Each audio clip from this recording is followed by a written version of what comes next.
Okay, today we're going to chat with Craig Casey and his coaching slash dad, Ger. Craig, as we know, has made the Munster senior team now and is probably looking to push on. But for the parents out there today, I'm more interested in how they're raised a high level achieving athlete and the character of the young fella and the pitfalls of it, the opportunities that he was given, and then from Craig's side, what it was like with a dad that is very highly skilled in his coaching and being able to separate it. Okay, that's probably as big-headed as I'm going to make Ger Casey today now. So, Ger, just starting with you, and you're a world rugby educator apparently, but obviously a quality development officer, and you have coached numerous clubs in Shannon to numerous victories, AIL leagues and stuff. But today, it's your connection with Craig is what I'm interested in, just for the parents out there, because since we started Strike Sports, we're looking at that more, how we interchange with the parents and what the kids can do to better themselves, to be the best they can be. You must have known early enough as a parent, first of all, what Craig was like. What he was a little bit better. Yeah, I suppose we all have our own, especially we think he can do everything, but yeah, he was definitely born with, I suppose, an unbelievable sense of balance and hand-eye coordination and things that, like, I call eye-foot coordination. Like, when he was young, he was running around with a ball. But like all parents, when I started coaching first, I was just there because Craig was playing. And, you can coach, so get involved kind of a thing.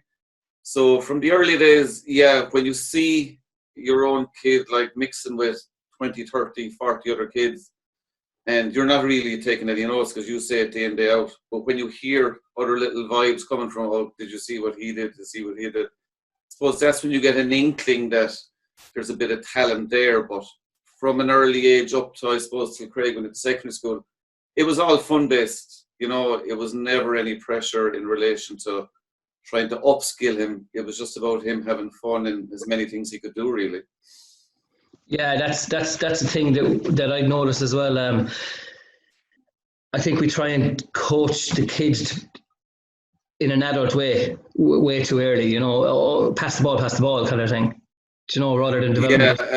We call it the YouTube coaches, because I suppose specifically in rugby, and it's something we're trying to address as I suppose an organization as well. It's trying to upskill the coaches rather than upskill the players.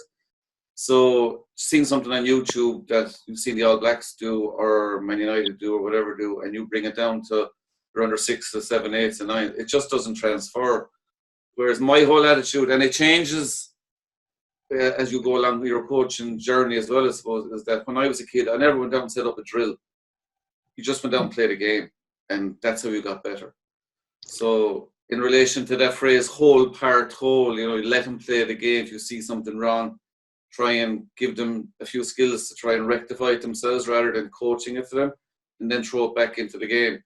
That's all we did as kids, really, is that we went down and played in the green. If someone got the better of you, you went away and practiced up against the wall the following day, and then you went down and played the game and try and get better. So when they're that young, it's literally about them having fun and letting them play. Well, that's it, isn't it? I've always thought the kids, you don't need to make restrictions for the kids. They'll take up their own rules, and if they think it's unfair, they'll figure it out. You don't need to get involved. Like they'll figure out two unfair teams, and they'll figure, if there's some fella scoring 4 goals, 2 lads will mark him. They'll figure it out. Exactly. Yeah, without a doubt. The hardest part in coaching, as you learn, is learning to say nothing. Yeah. And just let them figure it out themselves and guide them in that respect rather than coach them.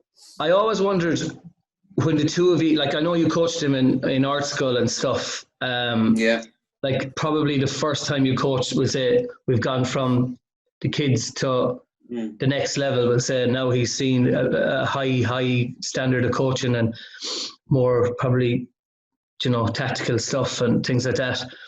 I always wondered what the drive home was like after training. Like, I have this way up stuff like that. We're trying to tell the parents, just don't ask them did they win, just ask them did they enjoy it. But like at the next level up, then when you're starting to get very, it's important to win a Munster Junior Cup or a Senior Cup and stuff. Yeah. Did you leave it there, or did you chat about? That was another learning curve, I suppose. In respect to Craig's journey into where he became, like, his first structure of coaching really, I suppose, came in primary school at Gaelic football. I'd say that's fair to say, Craig. What was that teacher's name again? Mr. O'Neill? Yeah, Mr. O'Neill came in and he was part of the Limerick football panel and part of the environment. I think you're really lucky. It's not a timing thing in growing up with a group of friends that you have. So he went into class with loads of guys that were just into sports that were unbelievably competitive, that were really good at everything from Gaelic football. They all played hurling, they all played soccer, they all played rugby, they all knew each other. So the structure part of it came in primary school. So when we went into secondary school, I suppose he had an idea of what you'd say good should look like in relation to that. And I didn't put any kind of structures on until we got to Junior Cup.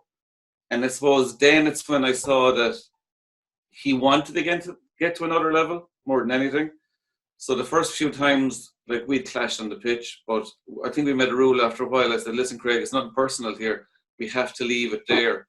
But some of the car journeys home when we clashed were the first 5-10 minutes on the way home would have been pretty intense, I think it's fair to say, Craig, isn't it? Yeah, most definitely. There was definitely a few weird arguments, but I think it was just trying to get the team better, I would say, and we just clashed a tiny bit. He'd be a bit harder on me, but I knew that was the case, but there was nothing personal there, obviously. He was just trying to make me better. So It is awkward though, guys, isn't it? It is awkward when I always felt that being the parent of as the higher the standard you go and your kid is playing, I always felt that kid was under more pressure than anybody else. He needed to be nearly 2 steps better to guarantee his place so that you have nothing to listen to when you pick him, like. And he played senior college. Oh, listen, it's in third year. It's hard in relation to.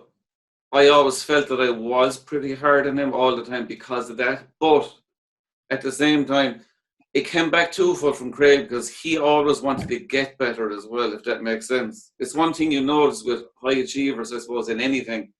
The people that want to go on are the people that kind of drive things as well. So as well as me being hard on him, he would have been hard on me as well in relation to, like, we need more, we need this, give me more. Like, I want to stay back and do extras. That's the hard part if other parents see you going, oh, watch him, he's staying back to coach his son. Not realising that I wanted to get home, but it was like my bloody son that actually that wanted to stay there. I heard a webinar there recently, and what you call that guy that was involved with Alex Ferguson? He was the Dutch coach. He was a skills coach, Matthijssen, or. Oh yeah. Am I going off screen there? No. All right. Okay. No. But he said that when he was asked how he got involved with the United senior team, and he said, "Would you believe I was involved with the kids?" And Diego Forlan wanted to figure out why he wasn't scoring more goals, and he needed to make the first team with Van Nistelrooy ahead of him. And he literally said, he watched Diego Forlan and he said he was starting for his country and everything, but he wanted to stay back for 45 minutes. He wanted to learn how to switch feet to finish better and stuff like that. And he was playing for Manchester United. Like, we often feel that too much training is kind of taboo. Like, what was it that Damien Duff did with Shamrock Rovers? He had them training in the morning, and he got a bit of grief for that. Like, but his answer was the Craig Caseys of the world, not just Craig Casey. All the rugby schools were training in the mornings before school, right, Craig? Yeah. Third, fourth, fifth year, no problem. Training in the morning, training in the evening. Yeah. So. Rugby has been very good that way. They've led the line on professionalism really from a younger age with kids, really, haven't they? Yeah, we had gym at 7 o'clock in the morning, and then we double up with rugby sessions after school. So, and I know there were schools probably doing more than us as well. Like so. Yeah. How did that factor into, like, our school at the time you were in there were winning Hearties, like, weren't they? Yeah. Like, do you know, like, I go down to UL to watch you playing in a Munster Senior Cup semi-final kind of a thing, and they're in the final of the Hearty 2 days later. Like that has to be. Are they doing the same training? Are they in the mornings or? Yeah, they were in the mornings as well. They had Tuesday and Thursday mornings, but I think they were doing like more core circuits on the field and more fitness training before school, rather than we were in the gym and trying to get strength up. So obviously 2 completely different games. So different training. Different games. Sorry, go on. But they were in earlier, 7 o'clock in the morning on Tuesday and Thursdays. Yeah, just soccer is just so far behind in this country for, like, obviously GAA is number one sport and rugby has taken professionalism to the next level. The Irish international team is well looked after, but like we're looking at, if you're doing 2 sessions a week, that's plenty for soccer, kind of. Do you know what I mean? Kieran, the thing about it is that, like, we'd encourage as a rugby organisation kids to play as many sports as they possibly can growing up, like, because the skills are so transferable. But the more touches you have on the ball and, like, the more interactions as a coach you can have with your players, no matter what level they're at, they're going to get better. I suppose the way society has gone is that we don't have, as we call them, street soccer players anymore, or fellas playing on the green. The one thing that Craig always did growing up was, and I'd say people were sick of him, were like, he's always knocking at doors. Come on, we out and play out in the green. And if his own age group didn't come, he was playing with the older fellas, because all he wanted to do was play. And in relation to, like, 2 sessions a week for, I suppose, people who want to be elite sports people or get on, it's just not going to happen. It's just not going to work for you. And the kids themselves will want more. Well, that's just it. What we're trying to do at Strike is we're trying to get involved with clubs with the same philosophy and schools, like, where you train and play as much ball as you can, and the development of the players and the person is more important than winning the under-12 league. Like, do you know what I mean? If we can get teams and coaches to start thinking about, the kids want to play. The kids want to play. We as coaches might see them lose 2-1 or 3-1 or 4-1 or 15-0 in a rugby game, but they forget it. They're on to the next game. They could have a hurling match in the morning. They could have a soccer match in the evening. Anything. But we spend a lot of the time going, oh, we lost that because your man gave away the ball. Like, really, they're happy to just play. So if you're trying to win the under-12 rugby league or soccer league, I think that winning it is great and winning it is very important. But if it comes to leave the same 5, 6, 7 kids on the bench every week, that's not a good victory. Like, we need to change coaching to a victory is that my 16 kids that I had under 8, 9 and 10, 15 of them are still playing at 18 and 19. Whatever level, doesn't matter. But they're still physically active. They're still, you know, there's always going to be 1 or 2 elite. There's going to be the middle ground that kind of play a lot for, especially in Clare of hurling, soccer, football, rugby. You know, there's a lot in Clare. But I just think that the likes of Craig would have succeeded in any sport. Not because he's talented, and like I know I'm always messing with you, Ger, but like it's his mum that had the real talent and the flexibility and the sick levels, and so you might have taught him. Well, listen, his mum was the first one in the Lauder family to wear green. Like, she was an Irish gymnast, so that wasn't just about you, like. No, absolutely no, far from it. Genetically, like, you get the best. You hopefully get the best of both sides. But listen, but then you have come across other kids whose parents might have no background in sport whatsoever, that are just completely driven as well. Just getting back to your point there, what you said in relation to like winning and everything, kids are going to be naturally competitive, especially the ones that push on. But if you're an under 12 coach and you're worried about winning a 12 league, when that's not results driven at that level, that's about player development and hoping personal development as well. When you get on to senior coaching or like 17s, 18s, when it actually becomes important for the club and the community, and so that's results driven business. And then it's about you winning comes into it. But I mean, the personal development that someone like Craig went through from interacting with so many people would have been huge in his development as well, in relation to, I suppose, getting to where he is now. It's not just about sporting side of it as well, it's the whole other side of it that comes into account. I was on a rugby course in Thomond Park a couple of years ago, and that's one thing. I met Paul O'Connell was on the course. He was, again, a guy like Paul O'Connell is willing to go and learn how to coach his 8-year-olds. How to coach his 8-year-olds. And I remember on the course, he says to the guy that was giving the course, he was like, now we're going to describe the offside rule. And Paul just got all excited and he went, that's why I'm here. That's why I'm here. I have a clue. And your man goes, so I'm going to coach the Lions captain, former Lions captain, the offside rule. And Paul went, I know what it is. I just haven't got a clue how to tell an 8-year-old. Because it's like herding cats. Like, where's the offside line? You're kind of going, and the kids are going, give me the ball and let me run. Yeah, we'll figure it out. I don't care what you're saying. Yeah, exactly. And sometimes you just have to say, you then as a coach have to go, right, we have to devise a game that doesn't involve the offside line.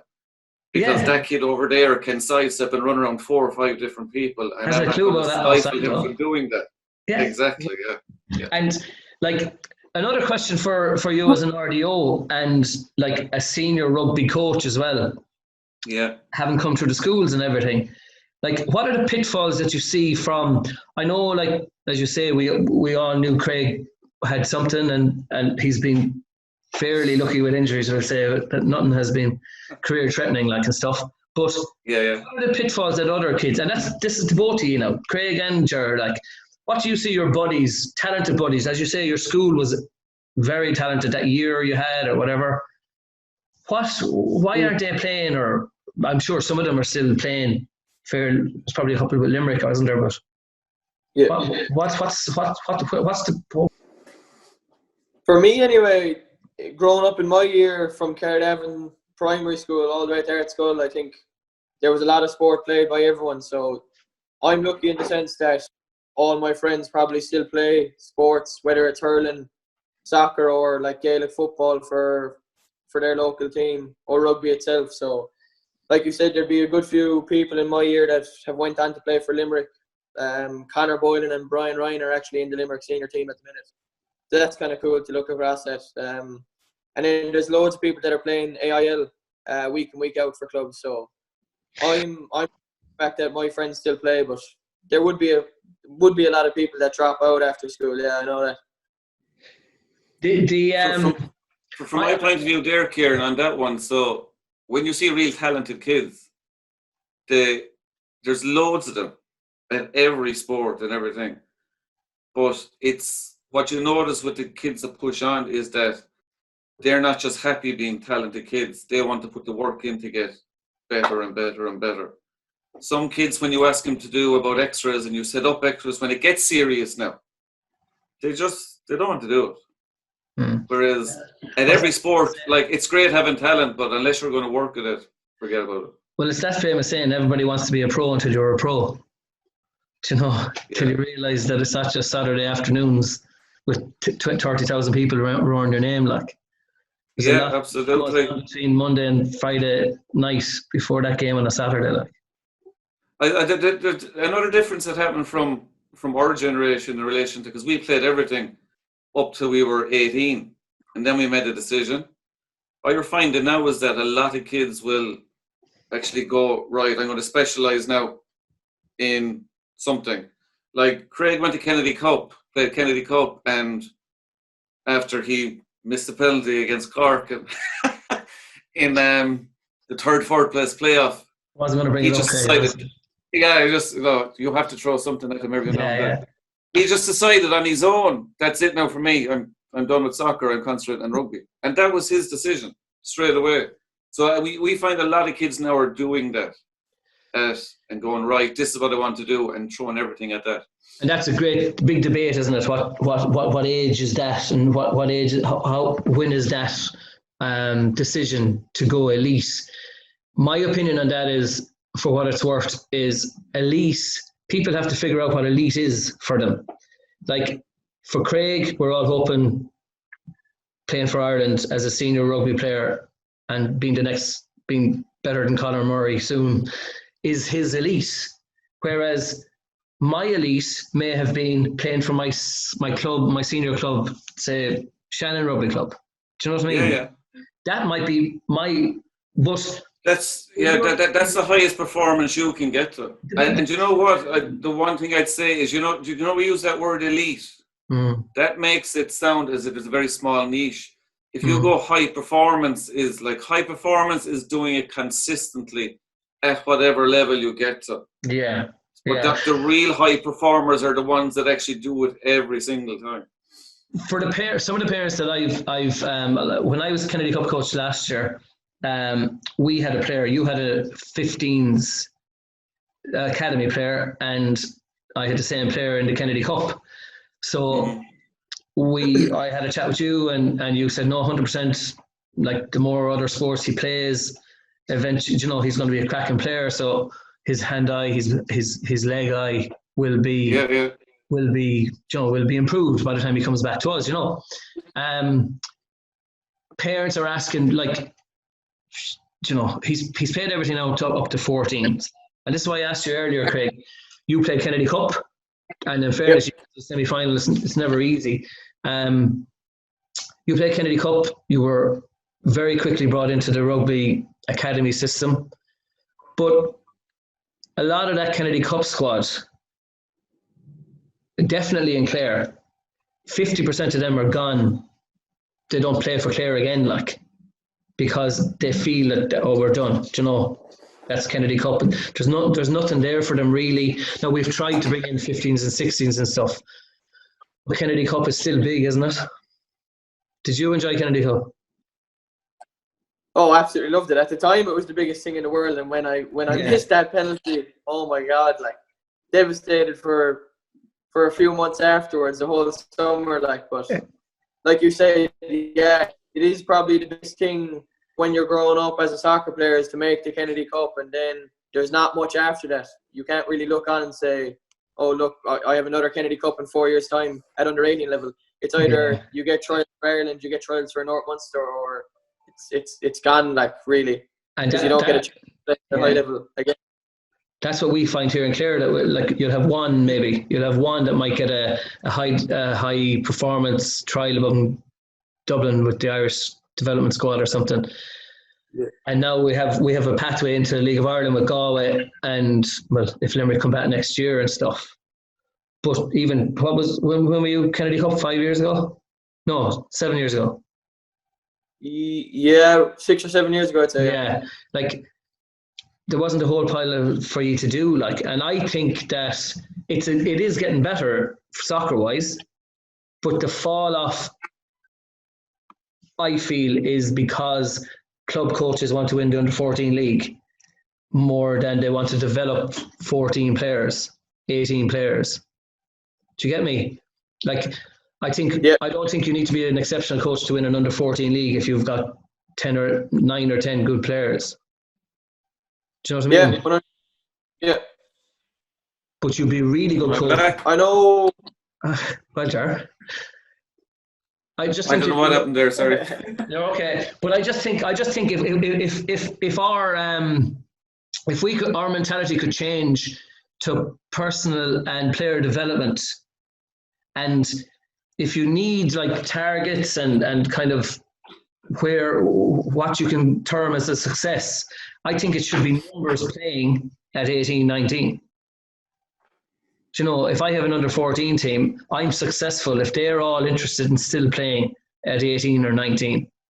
I don't think I'm a successful coach if I win 3 under 14, 15 and 16 league, but I've only used the same 11 players on a soccer team. Would you think that, and you're like, we're missing late developers and all that kind of stuff as well. What's your take on the bio banding that they're thinking of bringing into sport, Craig?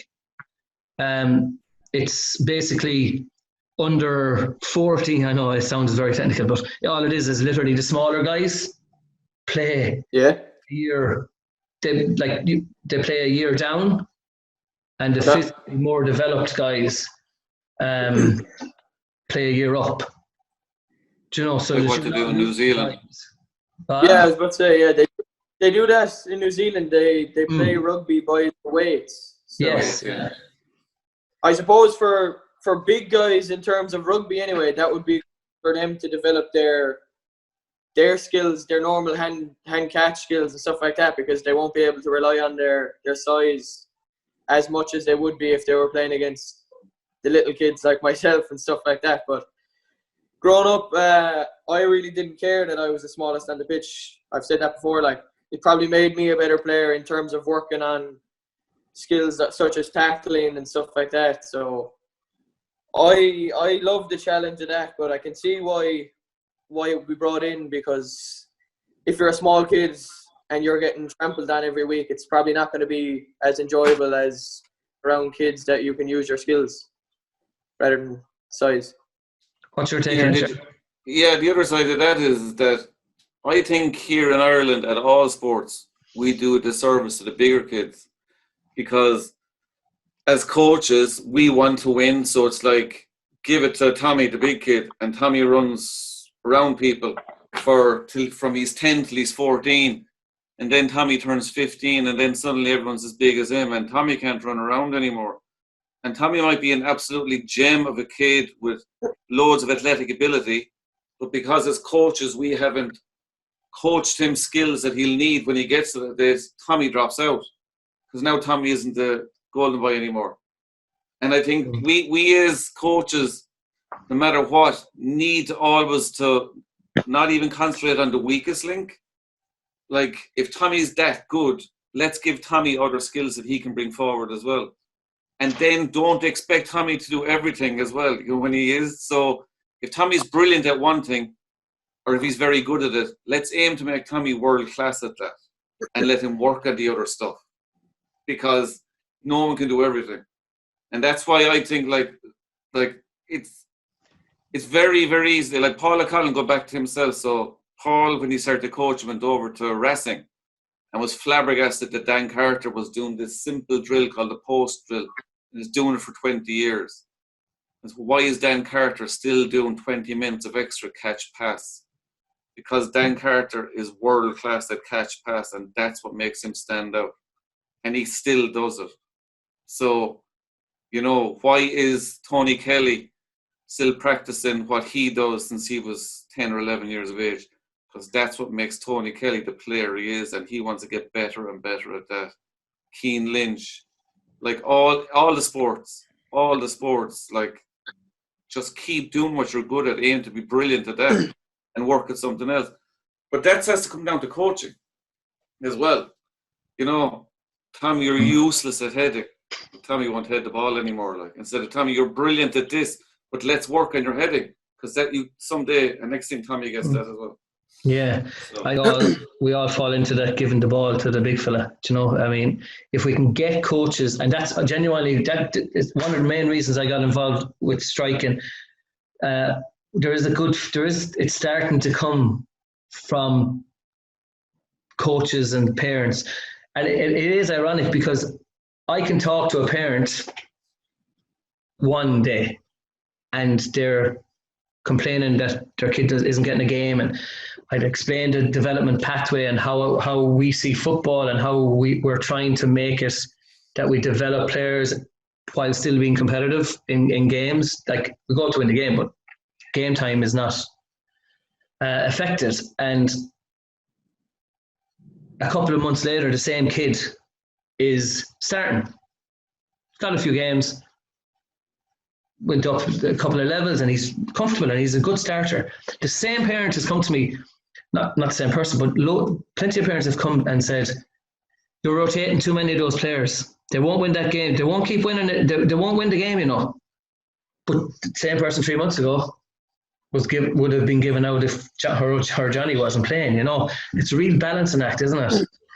Well, one of the reasons, so when I first started coaching, Craig, is that your influence from the noise from behind as a parent, you get emotionally involved when you're actually watching your kid playing. But then when I was hauled in coaching, you kind of block it out. But I then started moving away when I was just watching him play to stand on my own, because you're listening to, he needs to do this, he needs to do that, and suddenly you're going, fucking he does need to do that. What are you doing? Move away and just try and enjoy it as well. But Craig was always looking for information. Craig would never come off the pitch and go, that was grand. So, what do they need to do? Do they need to do this? Do I need to do that? At any sport, that's the way he just was. So I'd always stand on my own, away. And I think it's very, very hard as coaches, especially when you're a parent, not to get emotionally involved when you're listening to all this behind you. There was an interesting thing done in New Zealand, and we've actually tried to do it here as silent touchlines. So the parents can't say anything. And they actually had All Blacks disguised in the crowd as players, listening to some of the things that kids were roaring, parents were roaring at kids. And when they took off to disguise, and you're looking at an All Black, and you're actually going, I didn't even realise I was saying that. So really? what hope do kids have when they literally all they're hearing is negative screaming at them? And listen, we all want the best for our kids, right? It's easy to say, you know, when teams are successful in that, but only one team can win. So only one team's going to win the league. Only one team's going to win the cup. What happens to everybody else? Like, are they all just become losers? No, they don't. And that's where the personal development comes in as well. Craig will tell you. Craig, how many games when was it we actually won a game in art school? You were there? I didn't win a cup game up until senior cup in 5th year. I've only won 2 games in 9 cup matches. So. In art school, right? Some coach, Craig. I know, yeah. The assistant coaches were terrible. It was just. I just think that if we educated the parents as well, if we not, you don't want to keep in contact all the time or anything, but if we set our stall out at the start of the year and said, look guys, you have to do that. Yeah, our panel is 16 or 17 or 25 or whatever it is. What we really want these kids to do at 13, 14, 12, 15, we really want them to enjoy the year. 100% we want to be competitive in every game we play in, but the win will not be sacrificed for lads not getting game time and not everybody not getting a fair crack at it. So at no stage will we compromise from that. And 100%, there will be parents that will say, well, he's a winner. He's not going to play for you. He's going to play across the town or whatever. 100% fine. But what we want to do at Strike is we want to have them playing at 18. 100% we'll be trying to get kids to be the best they can be, and we'll be encouraging them. And some kids need different types of training and stuff because, like Craig, they need extra training. They're a little bit special. But the majority of kids are very talented. They're not going to be high achievers, maybe, but in sports, maybe. But they're still that's 95% of everybody's panel. Absolutely, Kieran. The big thing is when you look back over your sporting career and the whole. Oh yeah, and by the way, congratulations! You were voted on the Clare team, the best soccer team in. Yeah, I think it was for my looks. I think. But if you think back, I can't remember. Yeah, I can't remember any coach that gave me any technical ability when I was 8 till I was 16. Coaches I remember are the coaches that made me feel great. We had a brilliant soccer coach called Jerome Henry, who looked after all the Ballinanty teams, and like what he did, he was a man manager before it was man management, trying to control like 20 kids And we actually won a lot of stuff as well, do you know, that kind of way? But I can't remember Jerome actually coached me anything, but I thought he was just absolutely brilliant. I had a coach in Young Munsters called Dan Mooney, who himself as well, he'd tell you as well that, like, he just made you feel great about yourself. Whereas you look back, those kids who look back, if they're still playing at 18 years of age, it means they're after having a good experience. Exactly, Kids that stop, and this is why we're trying to upskill coaches. We lose too many, and you can't say you can't lose too many great athletes. We can't get the great athletes we want because they're not having good experiences at club level and at school level. So we want them to keep playing. So we need to upskill the coaches for them to do that they want to come back week in, week out. This is one of the reasons I wanted to start these chats with.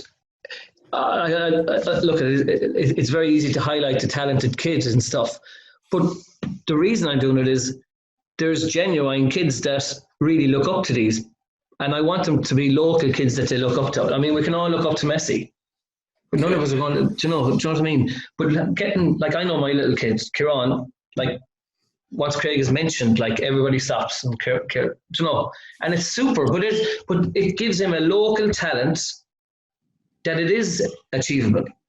Like years and years ago, like Craig, definitely when we were playing, if Kennedy Cup wasn't even there, but being in the west of Ireland, definitely Clare, whatever, but Limerick, like, if you didn't get an Irish trial after the Kennedy Cup, your career is over. You're going to play small bits, like. But there is opportunities there now in every sport to be the best you can be, like. But you cannot force the child. You cannot force him. If he wants to do it, he will do it. You might have to force him to do maths. You might have to force him to do the Irish.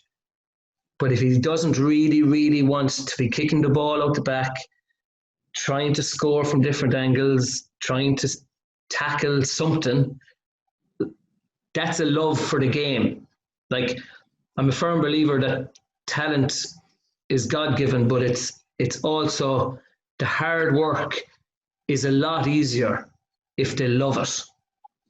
And if we as coaches can encourage them to love the game, love playing the game. I listened to a coach there last year, under sixes, and they had loads of little drills, and it was all kind of standing around the place and stuff, and lines and all this kind of stuff. And they played the game for 5 minutes, the last of the hour. Sat down all the kids, 40 kids in the group. What was your favourite part of training? What was your favourite part of training? The match, the game, the match. So went the following week expecting the match to be 50 minutes or loads of different little matches, and it was the same thing. And the same question was asked after training. I know the coaches are giving their best, but you know, we should listen to the kids. Like, they'll longer if we listen to them. Yeah, there's a very interesting exercise you can do, and it's really eye opening. When I was in coaching Shannon years ago, we did an exercise that he asked the players to give feedback at the end of the season, anonymous. Ooh. That's eye opening now when they take it serious. Like everything, you have 15 people that love you every week, and 15 people that hate you. But if you do that on a constant basis, like 2 or 3 weeks, like even do that weekend, what was the best thing about training? Everyone says the game. And if you're not listening to what the kids are saying, you're not coaching them. Mm-hmm. You're just rocking up. And that's why they'll go. That's why they'll go. I'm going down playing Gala, lads. They had 35 minutes of a match last week. We were there for 40. All the best. Mm-hmm. And we've lost him then. So, and you have lost him. Honestly. Oh, completely. Yeah. And you can say, oh, sure, he's like, we have a couple of talented rugby players in NS at the minute. And I know you've coached them, Tony and Ethan. But as you know, like, Tony has just won a Harty with Fannons, and I'm listening for 2 years in the GA club in Bearfield that he's finished with hurling. I'm listening to it since he was 15. The kid just won a Harty. Do you know? Yeah. So it's this assumption that he's gone to rugby now, that's it. Do you know, that's not true, guys. The kid loves hurling. He loves rugby, and okay, he might be he's hoping to make a career out of it. But if he doesn't make a career out of it, like like Craig is one of the at the minute one of the very, very, very, very, very rare kids that get to be paid for what he loves to do at a very high level. Tony will come back to hurling if he doesn't make it, as long as we make it open arm stuff. As long as we go, Tony, very, very best of luck to you. But listen, we're always here if you ever want a game, and don't forget us and stuff like that. Rather than saying he's not. Listen, like, when you see like Tomas O'Leary, Darren Sweeten, even Johnny Hodnett now, like they were all brilliant at their first love was GA, right? Mm-hmm. It was, and I think in Ireland that no matter what sport we're involved in, like we can't compete with GA. You just can't, because it's ingrained in us, and they have the best facilities, they have the best organisation, they have the best coaching. It's nearly all skill based. It's brilliant, and that's where we get our athletes from. Like if we go close shop and say you now have to specialise at rugby at 14 years of age, we won't have a professional rugby teams in. What's your take on that, Craig? What's your take on what you had to do? Do you think that you timed it well for rugby at 14? In my opinion, I timed it well because I was just playing rugby and soccer at that stage. I was interested in Gaelic football up until under 14s, and then I had Kennedy Cup training 3 times a week, and then I was trying to balance rugby as well. So I could only do the 2 of them. Obviously, school as well. You're trying to balance all 3 of them. So I gave up the Gaelic football, and then had soccer, and then I just realised that Junior Cup was coming up, and I wanted to chase down a rugby career rather than a soccer career. And I knew after Kennedy Cup I probably wouldn't get anything in terms of progressing further anyway, and I loved rugby a bit more than I did soccer in general. So I timed it pretty well in terms of going into a professional environment, the Junior Cup as well, and putting all my eggs in the rugby basket. But like then again, like my father was saying there, Alan Tynan played hurling for Tipperary, Gaelic football for Tipperary, and got to like All Ireland semi-finals and finals, and also won a senior cup in the same year in school, and then progressed into the Munster Academy 2 years after that. So there's benefits in both, and he is probably one of the most naturally gifted rugby players and any sport that I've ever seen. Like he's so talented, it's unbelievable, and he played hurling up until that age. So there's definitely benefit in both, I would say. Yeah, it's for the individual and how he's able to combine time and where he is and how far he is from training pitches, and how tired he gets after certain like anything. It can be any reason, especially for parents, sure, isn't it? Like, I mean, when you have a kid that's playing everything, which is we all want to do, you're gone every evening. You're gone to 2 training sessions sometimes in the evenings and stuff, and like it nearly helps the parent that, right, Craig, you're playing rugby now. That's it.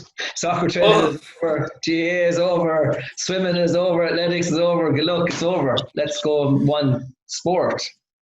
Yeah, it does. Listen, when you have a sports Billy kid, boys and girls, I mean, especially girls as well, some of the opportunities opening up now for careers for young girls growing up is absolutely fantastic. There's some unbelievably talented young girls outside the Ennis that do athletics, that play GAD, that play the whole lot, and are just fantastic athletes as well. We're hoping to have one of them on in a couple of weeks, actually.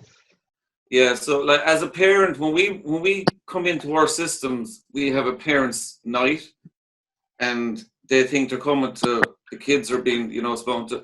It's a massive commitment for parents as well to actually organize all this stuff, because at the end of the day, like you want the kids to start developing as people as well and take on responsibilities as actually eating properly, all that kind of stuff. But kids by nature will always take the easy way out, and it's going to come down on top of the parents as well. And when you're a parent and a coach and trying to do the other stuff as well, and that's where most coaches come from, let's be honest, in all the sports.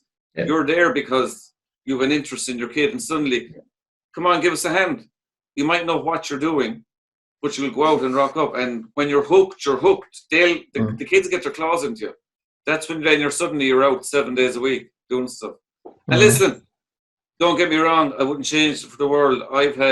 We've had an absolute ball in relation from minis the whole way up to going to Argentina with him, to seeing them playing professional rugby. Like, some of the best cracks we ever had were the under 12s, 13s and 14s. Like, just with all the characters, and thank God that, as Craig said, nearly all his mates are still playing. Like, it's such a rewarding experience when your kids are involved in sport. It really is, because you can actually see them develop in so many ways as well. It's what it teaches them. Like, I mean, winning and losing is a life skill as well, though. How to cope with winning and losing is huge. How to cope with, like, I mean, Craig, you've had, I mean, a couple of silly injuries, a couple of unlucky injuries. But like this, I spoke to your dad before this, and this COVID-19 8 or 9 weeks to you is just like, because you've gone through the injuries you've had last year and stuff, you know, you've gone through this self-isolation stuff on your own already, haven't you? Yeah, 100%. I actually think the last few weeks have been obviously frustrating that we're not playing, but it's been easy to get on with it, like you said, because last year I was 2 years ago, I was sitting on the couch for 4 or 5 weeks on my side because I couldn't move and do anything. And then getting back into, at least I'm allowed to train now. And it's probably non-stop training at the minute, but... How competitive does it get, boys? How competitive does it get out the back area? Oh, I did a few drills with him, and that was it. I can't hit him anymore. No, you can't hit him. It just doesn't affect him as much anymore. Craig, I just want to say, the one thing I've having gone to your games and stuff, one of the things I did notice was your dad always went away on his own. Do you know, I'd be with your granddad Jerry and Uncle Noel and stuff, and we'd be watching the games at Mossy. But Jerry always went away on his own, and he obviously took notes. Oh no, I was glad he was gone on his own, don't worry.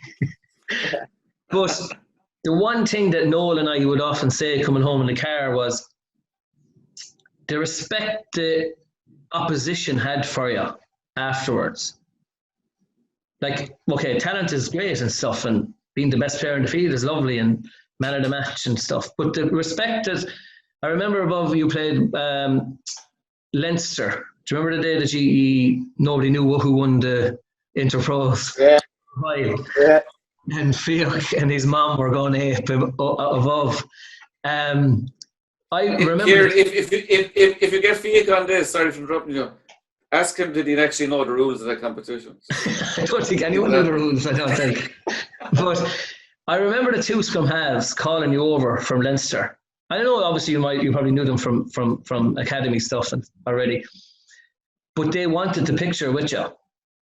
Do you know, it just struck me as something that you have a character that, and Paul O'Connell, when I met him on that course, he never mentioned your ability to me.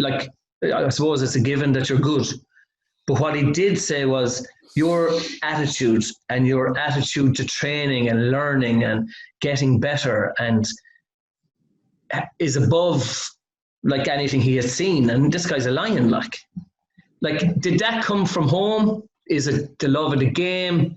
Is it following Mossy? Like, I don't know. Where did it come from? I mean, there's nothing better than, as you said there, Ger, I was selected on this Clare team for 30 years. But that's a mess. Like, let's go. But you're now an all-time great in Clare, like, so. It's a very low standard if I am. But it's just something that every player that I want to coach should want to be respected. I think you can have 50 medals, but if you're respected, it's worth any medal at all. To me, where did it come from? Do you deliberately try? I think it probably came from a mixture of all of those. I know my mom has probably been bad in the past that I've called her bitter, but it's probably sporting bitterness that I'm talking about, because I've heard stories of her hate and losing in gymnastics, and then she went on to wear the green in gymnastics, and we've heard about that as well. First to wear the green in the family and all that. Yeah. Yeah. Definitely love of the game as well. I absolutely love rugby and trying to get better at that, the little things that probably make it better. And then following in the footsteps of Massey as well. They were three huge things. Trying to replicate Massey and even be better than what he achieved and stuff like that. So definitely three things that have drove me on. Yeah. But the respect the other players have for you, I would always say, goes beyond the talent of the game. It's the character of you. Do you know what I mean? Like, you get on with everybody on and off the field. You might be a pain in the hole behind the scrum or something. Let's be fair. Like, they were just happy you stopped shouting at them. So you actually. Come here, lads. We'll finish it up. We could be here chatting. I love chatting to you anyway. But Craig, there's a podcast online, and it's the high performance podcast. And they ask at the end of training of the podcast 3 traits, we'll say, but let's make it local. 3 traits that local south west of Ireland kids, 12 years of age, 10 years of age, starting out in his sporting career, what would you think help him become the best he can be? Love the game, want to get better, and hate losing. Hate losing. Yeah. At anything. Yeah, Chris. I mean, at anything. You're talking about environment there, Kieran. Like, I'd never let Craig win a race up the stairs or anything or stuff like that. Same with Sinead, it was just mayhem. But the one thing that there's anything where I think kids fall down, what I've noticed a lot what Craig does, they don't watch enough sport. They don't watch what good is. Like, growing up, we'd like from Wimbledon to when basketball came on to everything. Like, he eats and sleeps rugby now. But the only television that I remember him watching as a kid, you were offered in our house when he was growing up, and he'd come flying past the door, sliding with a ball, scoring a try, or kicking the ball or running. Out to a couple of times. But the only thing he'd stop for if there was a game on, and he'd actually sit and watch it. And he still does that to this day. And I think no matter all the people that are passionate about sport, like, I love listening to Tommy Walsh talking about hurling. He's excellent, isn't he? Like, you just literally, you can feel the way he feels about the sport. And that's why he was so brilliant at it, like, because he just loved it. It's the same with Paul O'Connell. Like, hear him talking about rugby and stuff like that. All those people, the high achievers in sport or at anything, they love what they do. They're also humble. They're all do you know, I often find that players of less ability have more notion of themselves. But the real quality, you know, they don't need to tell people they were good. They don't need to, and they're respected more. Do you know what I mean? And I always said that as Craig was growing up, you know, that's the one thing that Noel Morgan would have said. The opposition fear him. His teammates listen to him, but they all respect him. And I think that does come from Dad and Massey and Sinead. And, you know, like, I mean, look at Amy's back problems. Like, I mean, that's character. She was going to be a superb gymnast. The character that she has shown, do you know, I mean, the character that girl has shown for that serious an operation to come back. I mean, I went in a couple of weeks later and she was smiling, like what's that about? Like, you know, so you have, I think you've been lucky, Craig. 100%, yeah. You know, look at lads, we will leave it there though, honestly. It's been superb chatting to you.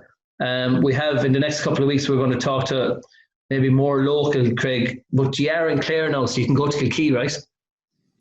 Oh, we're Clare through and through. We're not. If you want to go to Kilkee, you're Clare. But definitely, lads, thanks a million. I really appreciate your time, and I know, Craig, that we all want to see you in the Red of Munster first. I'm sure you have ambitions for more, but let's get you into the Red and Munster, going regularly to Thomond Park for first. And Ger, look, we always chat about coaching and we always chat Fiach and having the crack, but I mean, having somebody of your class and experience. I mean, I never mentioned the Ennis Rugby Club connection that you had and the leadership you showed to them for a year.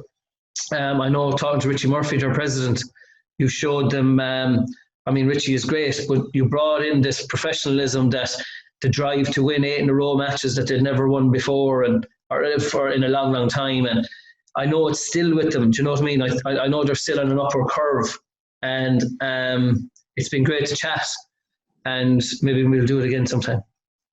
Thanks a million. Absolutely. Cheers for the invite, Kieran. Really enjoyed it. Cheers for having us on, Kieran. You're the man. Good luck, lad. Good luck.